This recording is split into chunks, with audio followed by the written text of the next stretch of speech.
بسم اللہ الرحمن الرحیم۔ السلام علیکم ورحمۃ اللہ وبرکاتہ۔ آپ دیکھ رہے ہیں دین اسلام۔ ویڈیو شروع کرنے سے پہلے ہماری یہ گزارش ہے کہ اگر آپ نے ہمارا چینل ابھی تک سبسکرائب نہیں کیا تو برائے کرم ہمارے چینل کو سبسکرائب کر لیں اور بیل آئیکن کو دبا دیں تاکہ ہر آنے والی ویڈیو کا نوٹیفیکیشن آپ تک پہنچ جائے۔ جزاک اللہ خیرہ۔ ویڈیو کو آخر تک لازمی سماعت فرمائیں۔ مولانا شمس الحق افغانی رحمۃ اللہ سے ایک قادیانی جج نے پوچھا، نبوت کیا چیز ہے؟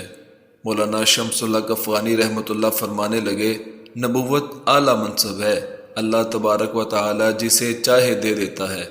قادیانی بولا، جب اتنا اچھا منصب ہے تو اسے عام کرنا چاہیے۔ مولانا شمس الحق افغانی رحمۃ اللہ نے 100 روپے کا نوٹ نکال کر فرمایا، یہ نوٹ کیسا ہے؟ اس زمانے میں 100 روپے کا نوٹ بڑا نوٹ تھا۔ قادیانی بولا، یہ تو اعلیٰ چیز ہے۔ مولانا شمس الحق افغانی رحمۃ اللہ نے فرمایا، جب اتنی اعلیٰ چیز ہے تو اسے عام کرنا چاہیے۔ ایک مہر میں اپنی طرف سے بناؤں گا اور جعلی نوٹ تیار کر کے عام کرتا رہوں گا۔ قادیانی جج بولا، یہ کام اگر آپ نے کیا تو آپ مجرم ہوں گے اور سزا کے مستحق ہوں گے۔ اس کام کی اتھارٹی صرف حکومت کے پاس ہے، کسی اور کے پاس نہیں۔